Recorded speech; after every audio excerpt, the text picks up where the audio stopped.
Alright, we're going to do a 2-camera exit from our hotel, or our motel for the night. So maybe the highlight of the last night was going out watching the Edmonton game, Game 6, where they tied at 3-3. Now we're leaving our motel. And I think for the first time on this trip, not only do we not have an accommodation, we don't even really have a destination. We're a long ride out of Vancouver. 450k, something like that. I mean, if everything fell into place, maybe we'd choose to go to Vancouver. But instead, our plan for now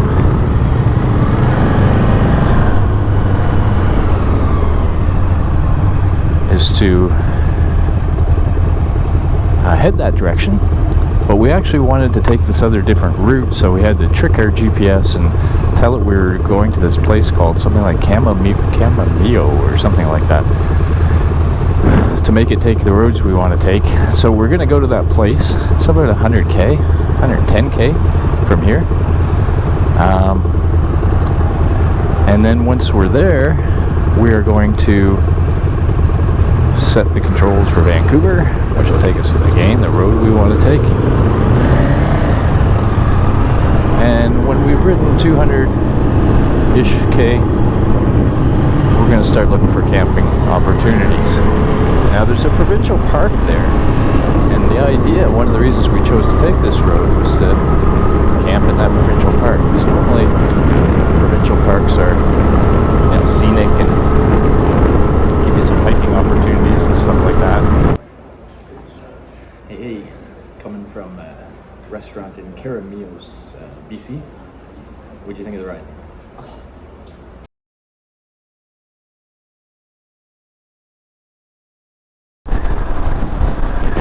So we're currently on the 97. I wanted to show you some of this now. I missed most of it. You get a sense there's all these hills like that, a whole bunch of houses on them. Almost San Francisco-esque. And it was like that all around Kelowna. Again, a taste of this kind of interesting, it's kind of like we're on one of these strip mall roads that are just full of box stores and such. Canadian Tire, Home Depot, But at the same time, it's all nestled in these mountains. But yeah, we came, in the morning we came down the 97, right? 97A? 97A that went out of Kelowna. Well, first of all, through Kelowna West. Painful. Stoplight. It's just like we couldn't get going, even though we were on like a 4-lane road. We just couldn't get moving anywhere. How about that? Woohoo! So we finally got out of the constant traffic lights. So yeah, I remembered Kelowna. There's a Kelowna proper and there's a West Kelowna. And so once we got over the bridge, we were in West Kelowna, which seems to be strip malls and traffic lights. Finally, we burst out of that and come to this beautiful area. Again, it's a funny scenery for me. It almost looks arid. Like a real dry climate, but and maybe it is. But wow, look at this road. Woo-hoo.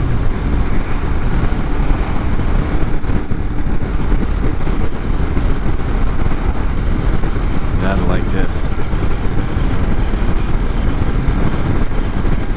This feeling of having like cliffs and mountains to one side of you and water to the other. I guess that is the California Highway 1 kind of vibe. But obviously not just California 1. A 97 just outside of Kelowna seems to have it.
gain altitude a little bit. We climbed a little bit of a hill. I think I got that with Zeus camera. So Zeus camera is cool for grabbing the road, but when there's people to the left or to the right, I'm not sure how much you're seeing.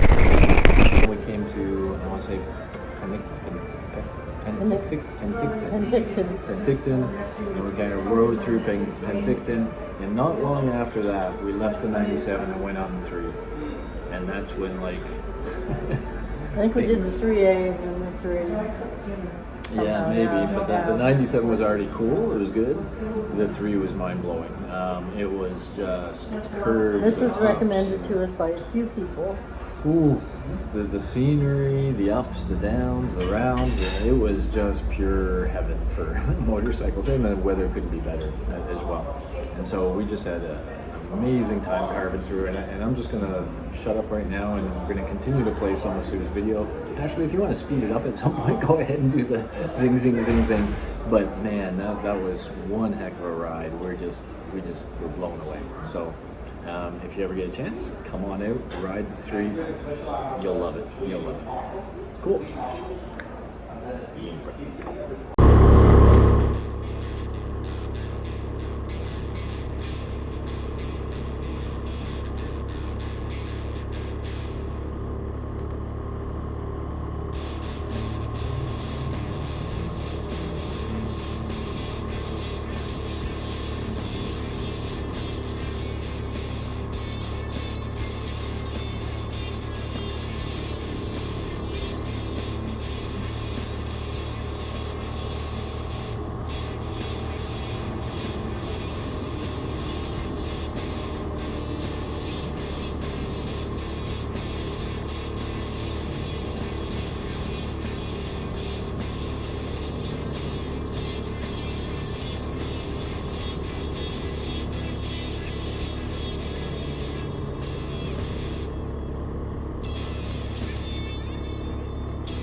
One of the best. Made me think that we should move over here just for the riding.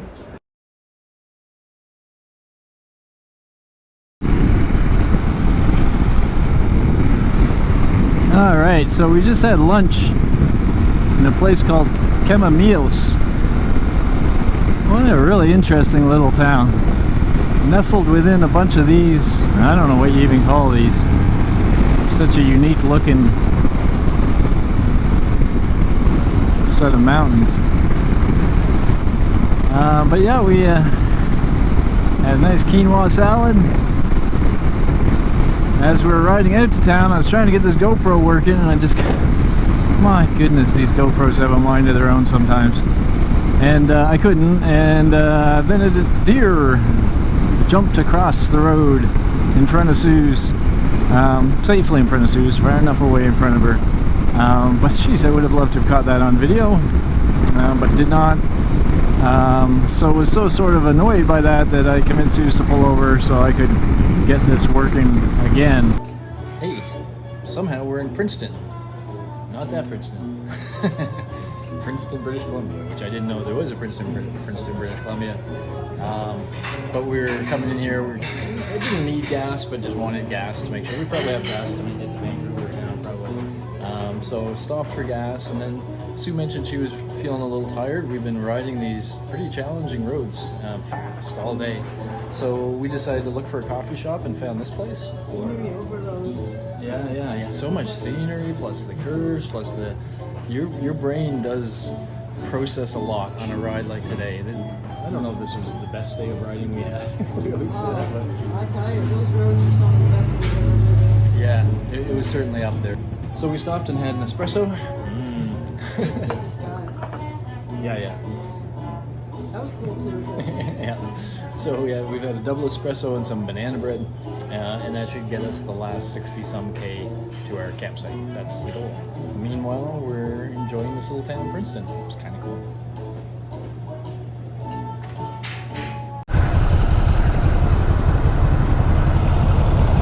Princeton. Cool little town. Exactly what we needed. We just wanted a little stop, hoping to find a coffee shop with some personality, and that's exactly what we found. Really neat place. A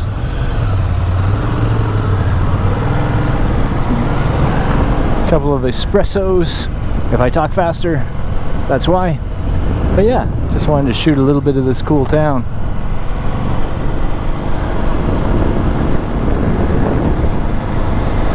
Another cool stop on an amazing day of riding. And the downtown kind of carries on that way a little bit.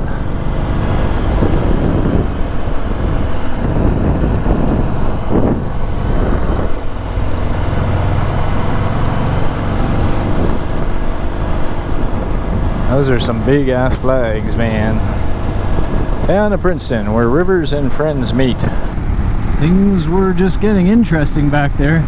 I'm not sure if they're going to continue, but we just did a real twisty stretch, which of course is impossible to start the camera when you're in the middle of them, that brought us up to the top of this space here. And then it stopped for a second, but let's see if we go on twisty again on the way down. Notice that we have a whole lot more trees now.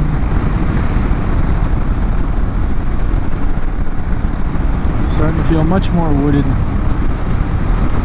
which is tricky because of, well, what it shows you right over there, deer. We already saw deer, at lunchtime, so they're around, and this is the time of night when they come out more. And then we got these cool little twisties like this one, where you never know what's around the corner, but you're prepared for things like cars and trucks that mostly follow the rules. Wildlife doesn't follow the rules. So, despite everything, you got to be ready to do an emergency stop. We knew we were going to kind of come into a mountainous area again. But you see, this is the difference between this sort of mountainous and the Rockies. When the mountains aren't that high, then when they build the roads, they go up and over them.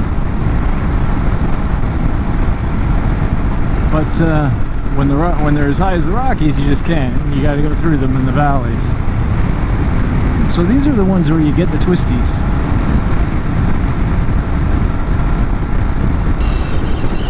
So this one doesn't have those colored arrows, which suggests to you, no, you can go in this one a little more aggressively. Should be fine. It should be a little more gradual. And it was. Look at that beautiful stream right there.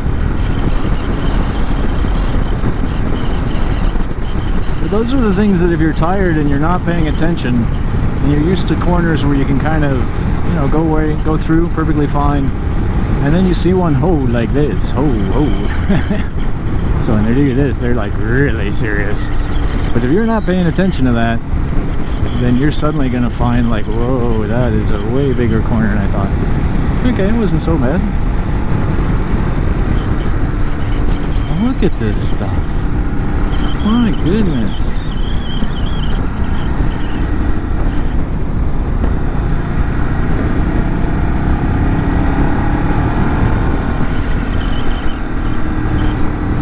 We've got 22K to the campsite. Here's another one with lit stuff lit up.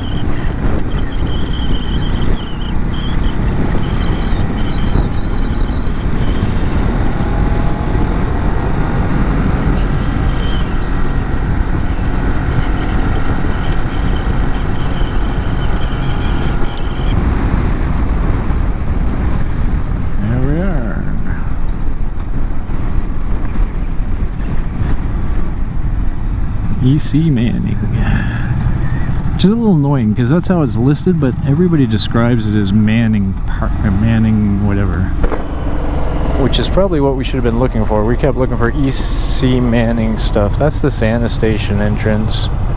That's all great, babe, but well, I don't think she has to dump any sanitary we'll come popping out here anytime now.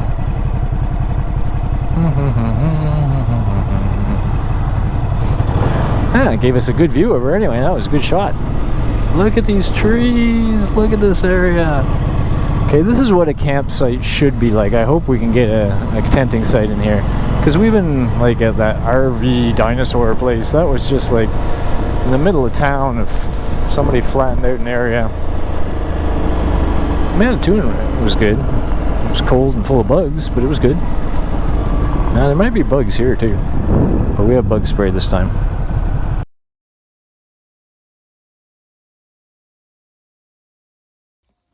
So a funny camping moment. After camping a few times, Susan and I are getting really fussy over trying to figure out how to be as comfortable as possible. And the first step in that process is laying the ground sheet, figuring out where to lay it. See, now that I'm looking at it, it doesn't look all that level to me. It's the hardest part of doing the tent. Because we know when you get that right, when you got that level, everything's cool. But when you don't, then you're trying to sleep and you're kind of crunching down. Your feet are rolling over to one side. You're fighting gravity the whole night. So we're trying to figure out how to lay it level. And we've been doing this for about, I don't know, 5 minutes or 6 minutes. And we're not done yet. But I think if we move now, that one that way, I think. So anyway, we're going to continue the process, having a good time here. Alrighty, we are camping.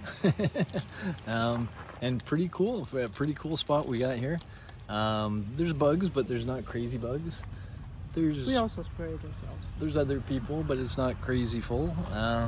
This is like how I think of camping, like a provincial park kind of camping. So wow, what a day overall.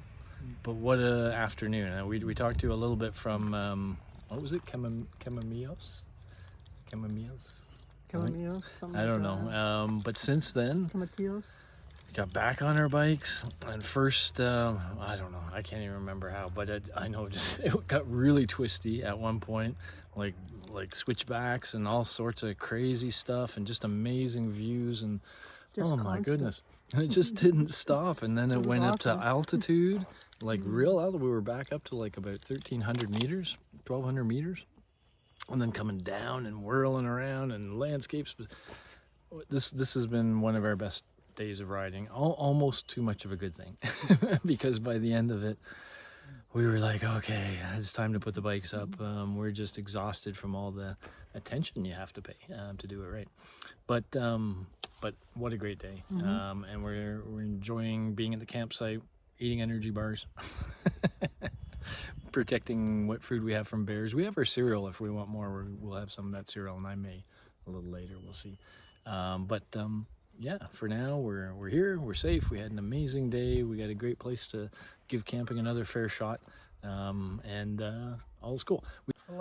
So there's Suze, and I am going to zoom in behind Suze to show you the deer. That is right here. Oh. We are at Lightning Lake. And yeah, we were told we might see wildlife. to give you a bigger picture. Still over Listen to there. the frogs. Listen to the frogs. Yeah, it's a cool place. Yeah. So this is Lightning Lake.